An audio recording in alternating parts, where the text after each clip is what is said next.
ನಮಸ್ಕಾರ. ಆರ್ಫೆ info YouTube channel ಸ್ವಾಗತ. ಈ ವಿಡಿಯೋದಲ್ಲಿ 2025-26ನೇ ಸಾಲಿಗೆ ಸಂಬಂಧಪಟ್ಟಂತೆ ಸುಮಾರು 51,000 ಅತಿಥಿ ಶಿಕ್ಷಕರ ನೇಮಕಾತಿ ಪ್ರಕ್ರಿಯೆಯನ್ನು ಸರ್ಕಾರ ಪ್ರಾರಂಭಿಸ್ತಾ ಇದೆ.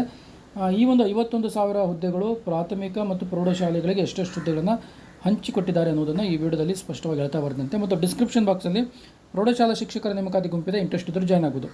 ಆದಮೇಲೆ ತಮಗೆಲ್ಲ ಗೊತ್ತಿರುವ ಹಾಗೆ ಹಿಂದಿನ ವರ್ಷವೂ ಸಹಿತ ಸುಮಾರು 45,000 ಅತಿಥಿ ಶಿಕ್ಷಕರನ್ನು ನೇಮಕಾತಿ ಮಾಡಿಕೊಂಡಿದ್ದರು. ಈ ವರ್ಷವೂ ಸಹಿತ ಸರ್ಕಾರ ಅದೇ ವಿಷಯವನ್ನು ಇಟ್ಕೊಂಡು ಇಲ್ಲಿ ಹೇಳ್ತಾ ಇದ್ದಾರೆ, ವಿದ್ಯಾರ್ಥಿಗಳ ಶೈಕ್ಷಣಿಕ ಹಿತದೃಷ್ಟಿಯಿಂದಾಗಿ ತಾತ್ಕಾಲಿಕ ಹುದ್ದೆಗಳನ್ನು ನೇಮಕಾತಿ ಮಾಡುವ ಕುರಿತಾಗಿ ಅಂತೇಳಿ ಲೆಟ್ರನ್ನು ಕೊಟ್ಟಿದೆ. ನೋಡ್ಬೋದು 5/4/2025ಕ್ಕೆ ಸಂಬಂಧಪಟ್ಟಂತೆ ಅವ್ರು ಹೇಳ್ತಾ ಬರ್ತಾರೆ. ಹಿಂದಿನ ವರ್ಷ ನಾವು ಎಷ್ಟು ಮಾಡಿದ್ವಿ, ಒಟ್ಟು 45,000 ಮಾಡಿದ್ವಿ. 35,000 ಪ್ರಾಥಮಿಕ, 10,000 ಪ್ರೌಢ ಮಾಡಿಕೊಂಡು 45,000 ಮಾಡಿದ್ವಿ.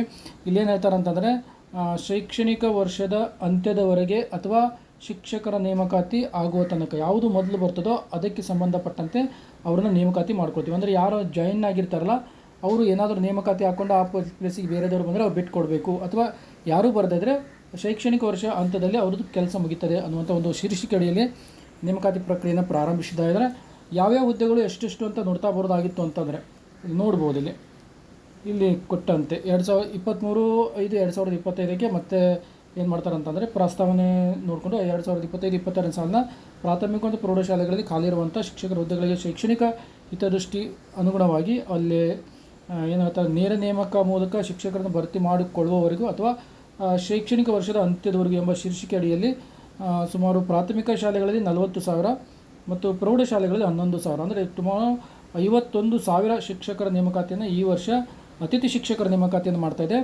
ಈ ಅತಿಥಿ ಶಿಕ್ಷಕರ ನೇಮಕಾತಿ ಎಲ್ಲಿ ತನಕ ಇರ್ತದೆ ಅಂತಂದರೆ, ಯಾವಾಗ ಪ್ರೌಢ ಮತ್ತು ಪ್ರಾಥಮಿಕ ಶಾಲಾ ಶಿಕ್ಷಕರ ಹುದ್ದೆಗಳನ್ನು ಕಾಯಂ ಹುದ್ದೆಗಳು ಬರ್ತಾವೋ ಅಲ್ಲಿ ತನಕ, ಅಥವಾ ಏನಾದರೂ ಆ ವರ್ಷ ತುಂಬಿಕೊಳ್ಳದೇ ಇದ್ದರೆ ಏನು ಒಂದು ಶೈಕ್ಷಣಿಕ ವರ್ಷ ಅಂತ್ಯ ಆಗೋ ತನಕ ಅವ್ರೇನು ಮಾಡ್ತಾರಂತೆ ತುಂಬಿಕೊಳ್ತೀವಿ ಅಂತ ಕೊಟ್ಟಿದ್ದಾರೆ. ಹೀಗಾಗಿ ತಾಲೂಕು ವಿವರ ಮತ್ತು ಜಿಲ್ಲಾವಾರು ವಿವರವನ್ನು ಸಲ್ಲಿಸಬೇಕು ಅಂತೇಳಿ ಸೂಚನೆ ಕೊಟ್ಟಿದ್ದಾರೆ. ಹೀಗಾಗಿ ಯಾರೆಲ್ಲ ಅತಿಥಿ ಶಿಕ್ಷಕರಿದ್ದಾರೆ, ಯಾರೆಲ್ಲ ಬಿ ಎಡ್ ಮಾಡಿದಂಥ ಅಭ್ಯರ್ಥಿಗಳಿದ್ದರೆ ಇದೊಂದು ಖುಷಿ ಸುದ್ದಿ ಆಗಿದೆ.